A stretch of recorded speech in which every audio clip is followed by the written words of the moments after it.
अस्सलाम वालेकुम। मैं उम्मीद करता हूँ आप सब लोग खैरियत से होंगे। अल्लाह पाक आप सबको अपने हिफ्ज़-ओ अमान में रखे। आज काफ़ी दिनों बाद वीडियो बनाने का मौका मिला क्योंकि पिछले 2-3 हफ्तों से जो है मैं काफ़ी मसरूफ़ था। ऑफ़िस में ज़रा वर्कलोड ज़्यादा था और मतलब बहुत ज़्यादा काम था। घर वापस लेट आना और सुबह बहुत ज़्यादा जल्दी जाना, तो बिल्कुल वीडियो बनाने का भी टाइम नहीं था और अपलोड करना तो तकरीबन नामुमकिन ही था। तो आज मेरी इसको आप वीलॉग भी कह सकते हैं, मेरा पहला वीलॉग है और ये पहले भी मैंने सोचा था बनाऊँगा।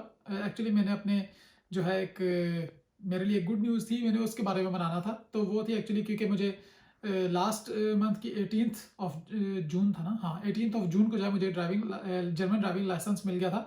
तो मैंने सोचा था कि उसके ऊपर एक वीलॉग बनाऊँगा जिसमें एक टोटल प्रोसेस का सा एक ओवरव्यू दूँगा। तो लेकिन उसके लिए भी टाइम नहीं मिला। तो आज मैं जो है उस आज तो मुझे थोड़ा-सा टाइम मिला तो मैंने सोचा उसके बारे में एक वीडियो बना ली जाए। तो अल्लाह का शुक्र है कि 18th को जो है मेरा प्रैक्टिकल जो है टेस्ट था जर्मन ड्राइविंग लाइसेंस का। तो अल्लाह का शुक्र है मुझे वो लाइसेंस तो मिल गया और ये है ड्राइविंग लाइसेंस। और माशाल्लाह बहुत अच्छी फीलिंग होती है ये जब आपको मज़े की बात ये है कि आपको ड्राइविंग लाइसेंस दे भी उसी दिन देते हैं जिस दिन आपका जो है फाइनल टेस्ट होता है। तो अगर आप पास कर जाओ तो उसी दिन आपको ये लाइसेंस मिल जाता है। तो इसका प्रोसेस जो है अगर हम एक शॉर्टली जो है अगर डिस्कस करना चाहें तो वो ऐसे था कि ये टोटल प्रोसेस इसने टाइम लिया था तकरीबन 6 महीने का। मैंने जनवरी में स्टार्ट किया था और ये जून में ख़त्म हुआ। और सबसे पहले इसका जो पहला स्टेप होता है वो ये होता है कि आपने यहाँ पर अगर आप ड्राइविंग लाइसेंस लेना चाहते हैं तो आपको सबसे पहले 2 काम करने पड़ते हैं। वो 2 काम ये हैं कि सबसे पहले तो आपने यहाँ पर फर्स्ट एड कोर्स करना है और उसके बाद जो है आपका आई टेस्ट होगा। ये दोनों काम एक ही दिन में हो जाते हैं। इसकी फ़ीस थी आई थिंक 35 यूरोज़ थी और ये आपने अपॉइंटमेंट बुक करते हैं और आपको जो है 35 यूरोज़ पे करने पड़ते हैं और आपका एक ही दिन में 8 घंटे का लेक्चर होता है जिसमें आपका ये फर्स्ट एड कोर्स भी हो जाता है और आई टेस्ट भी हो जाता है और शाम को आपको दोनों सर्टिफिकेट्स मिल जाते हैं। जब आपके पास ये दोनों सर्टिफिकेट्स आ जाएँ तो फिर आप जो है किसी भी ड्राइविंग स्कूल में जा सकते हैं और उनको बता सकते हैं कि मैं अब जो है ड्राइविंग लाइसेंस के लिए अप्लाई करना चाहता हूँ। तो वो आपसे फिर पूछेंगे कि आपके पास अपने कंट्री का लाइसेंस है या नहीं। जिस तरह मेरे पास था, मेरे पास पाकिस्तान के इस्लामाबाद का ड्राइविंग लाइसेंस था।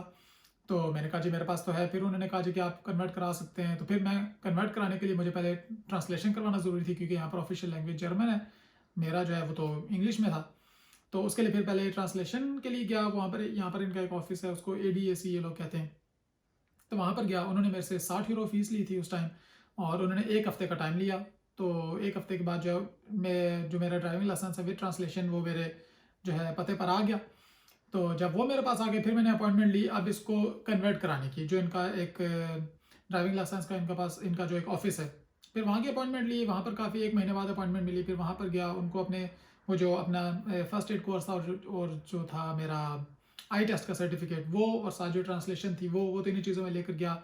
इनको फ़ीस दी थी मैंने आई थिंक 43 यूरोज़ की। तो उसके बाद जो है ये इन्होंने फिर टाइम लिया 3 वीक्स का या 4 वीक्स का टाइम लिया था। फिर उन्होंने जो है मुझे कन्वर्ट करके दिया, एक लेटर सा इन्होंने मुझे भेजा कि आपका जो ड्राइविंग लाइसेंस है वो एक्सेप्ट हो गया और अब आप जो है टेस्ट दे सकते हैं जर्मन ड्राइविंग लाइसेंस के लिए। तो अगर आप प्रैक्टिस करना चाहते हैं तो आपको ड्राइविंग स्कूल ज्वाइन कर लें, अगर नहीं करना चाहते हो तो आप डायरेक्ट टेस्ट भी दे सकते हैं। लेकिन मुझे तो ड्राइविंग स्कूल जो है ज्वाइन करना था। तो उसके बाद अब स्टेप आता है कि अब आप ड्राइविंग स्कूल में जहाँ पे इनरोल हो जाते हैं। फिर आपको जो है तैयारी करवाई जाती है थ्योरेटिकल टेस्ट की। थ्योरेटिकल टेस्ट के लिए आपको एक मटेरियल दिया जाता है, आप वहाँ से पढ़ सकते हैं और प्रैक्टिस क्वेश्चंस दिए जाते हैं। ऑनलाइन उनका एक पोर्टल होता है, वहाँ पर लॉग इन करके आप आई थिंक 1000 से ऊपर क्वेश्चन होते हैं, एमसीक्यूज होते हैं, वो आपने सॉल्व करने होते हैं और रिपीट ही होते हैं। 1000 क्वेश्चन होते हैं, उन्हीं में से कुछ रिपीट हो जाते हैं। तो आपने जो है वो उनको आप सॉल्व कर ले 3-4 बार तो आपकी काफ़ी अच्छी प्रैक्टिस हो जाती है। तो मैंने भी यही किया, मैंने आई थिंक 2 बार किया था और उसके बाद प्रैक्टिस टेस्ट जो है वो मैंने दिए ड्राइविंग स्कूल में जाके। तो उसके बाद आई थिंक मेरा अप्रैल में था, हाँ अप्रैल या मार्च में, मार्च में, हाँ मार्च में था। मार्च में मेरा जो है थ्योरेटिकल टेस्ट हुआ था। तो वो भी अल्लाह का शुक्र है कि फर्स्ट अटेम्प्ट में मेरे से पास हो गया। 30 क्वेश्चन आते हैं, वो अल्लाह का शुक्र है कि मेरी एक बगैर किसी गलती के जो है मेरा टेस्ट पास हो गया था। उसके बाद बीच में कोरोना वायरस की वजह से थोड़ा डिले हो गया। हालांकि मैं चला गया था वहाँ ड्राइविंग स्कूल में, चला गया कि मेरा थ्योरेटिकल टेस्ट पास हो गया, मैं प्रैक्टिकल क्लासेस लेने के लिए रेडी हूँ। लेकिन कोरोना वायरस की वजह से जो है वो 2 महीने का डिले, 1.5 से 2 महीने का बीच में गैप आ गया क्योंकि स्कूल्स वगैरह बंद हो गए थे। तो फिर मैं जब दोबारा स्कूल जो है खुले कोरोना वायरस की इस प्रॉब्लम लॉकडाउन के बाद, तो फिर मैं गया तो फिर मेरे प्रैक्टिकल लेसन स्टार्ट हुए। वो 41 हाँ 90 मिनट्स का एक होता था, एक लेसन होता था। वो आई थिंक 78 यूरोज जो है चार्ज करते थे एक लेसन का। तो उसमें आपको वो हर जगह पे चलाना सिखाते हैं, आपको मोटरवे पे, आपको यहाँ की जो हाईवे है जिसको आई थिंक ये लैंडस्ट्रासे कहते हैं जर्मन में, वहाँ पे और सिटी के बीच में पार्किंग, हर 2-3 तरह की पार्किंग सिखाना और इमरजेंसी ब्रेकिंग सिखाना, ये सारा कुछ आपको सिखाते हैं।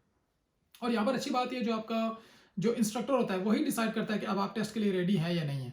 तो आपको परेशान होने की ज़रूरत नहीं है कि मैं रेडी नहीं हूँ तो पता नहीं क्या हो जाएगा, कब रेडी होऊँगा मैं। तो आपने डिसाइड नहीं करना, वो जो इंस्ट्रक्टर है वो डिसाइड करेगा। हालाँकि जब उसने मुझे कहा कि अब आप जो है रेडी हैं, हालाँकि मुझे उस टाइम लग रहा था कि मैं रेडी नहीं हूँ, लेकिन उसने कहा कि नहीं, आप टेस्ट जो है दे सकते हैं।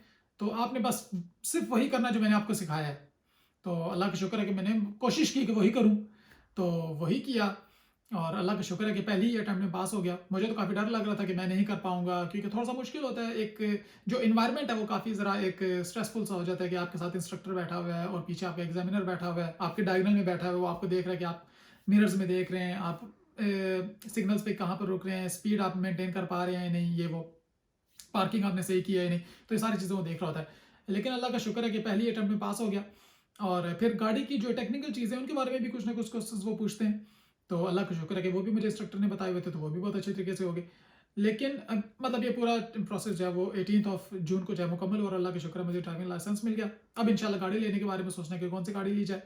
तो अभी तक तो लोगों ने ये मुझे सजेस्ट किया कि पहली दफ़ा अपनी गाड़ी बहुत महँगी लेने की ज़रूरत नहीं है कि बहुत कोई महँगी या नई गाड़ी ले लो। तो बेहतर है कि पहले कोई पुरानी गाड़ी ली जाए, उस पे थोड़ा-सा हाथ बिठाया जाए, ज़रा कॉन्फिडेंस आ जाए, तो फिर बंदा बाद में जो है गाड़ी चेंज कर सकता है। लेकिन जो एक बात मैं यहाँ पर कहना चाहूँगा इस वीडियो के एंड में, वो ये था कि मैंने जब कंपेयर किया यहाँ के ड्राइविंग लाइसेंस या टेस्ट के पूरे प्रोसीजर को और जो मेरे साथ मैंने पाकिस्तान में किया था उसमें, तो मुझे ये पता चला कि आखिर क्या रीज़न है कि वहाँ पर हमारे इतने ज़्यादा एक्सीडेंट्स होते हैं। आप घर में एक बार बाहर निकलो तो 2-3 एक्सीडेंट्स तो आपको मिल ही जाते हैं, छोटे-मोटे। और यहाँ पर एक्सीडेंट कभी नज़र ही नहीं आया। मतलब मुझे यहाँ पर 4-5 साल हो गए, तो अभी तक मुझे हार्डली 2-3 बार एक्सीडेंट होता हुआ नज़र आया होगा, वो भी बहुत छोटे से एक्सीडेंट। तो फ़र्क ये है कि अब मुझे पता चला कि अब जब मैंने यहाँ का टेस्ट दिया और फिर मैंने कंपेयर किया कि वहाँ पर जो मैंने टेस्ट दिया था, हमारे वहाँ पर टेस्ट दिया जाता है, एक कंट्रोल्ड एनवायरनमेंट होता है, एक उनकी अपनी बनाया हुआ ट्रैक होता है, उसके बाद आप गाड़ी चलाते हो और आपको चेक कर देते हैं, ठीक है भाई, आपको एक बार आगे गए, एक बार पीछे गए, रिवर्स किया और अब आपको जो है गाड़ी चलानी आती है।